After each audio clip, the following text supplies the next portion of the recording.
If you were in the last 50 hours wondering whether this spree killer who wreaked havoc in Maine, taking the lives of 18 people, was going to kill himself, you were right.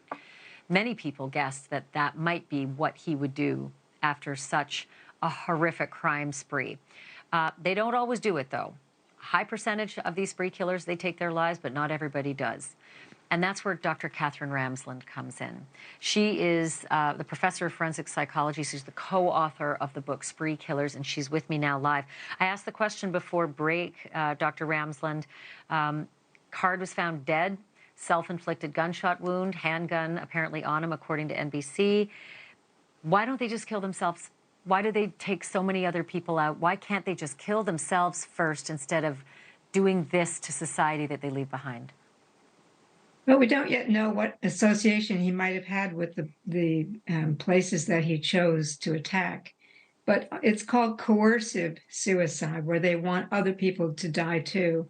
Sometimes because they want to hit out at people, they want other people to hurt, they want to punish somebody. There's a variety of reasons, but they know they're going to take their lives, and they want more than just themselves. They don't want to die alone, and they have some reason why they are going to hit out at other people. You know, we are going to get more on this story tomorrow because the officials at the press conference didn't really fill in all the blanks. I mean, there's still a whole forensics trail. I've been piecing it together by geography with one of the local residents who knows the area.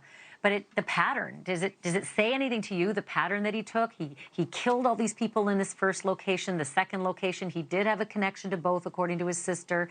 You know, he had spent a lot of time in those places, thought he was hearing voices of people against him, speaking about him in those places, then driving to the boat launch and making his way downstream for 3/4 of a mile, and then several hundred yards in back to the place that probably let him go or fired him, the recycling plant. What does that tell you? I think he was wondering what he was going to do. I think he might have even thought about launching his boat out to do something else, but then ultimately decided it was over. There was nothing. He probably heard news reports. He knew that there was nothing left, and he had pretty much destroyed his family. He destroyed the people of the town. We still, again, we don't really know what his association was with these places, but that will tell you a lot about his motivation if we do find out. Thank you for watching. Go to newsnationnow.com to find NewsNation on your television provider. And don't forget to click the red subscribe button below to get more of NewsNation's fact-driven, unbiased coverage.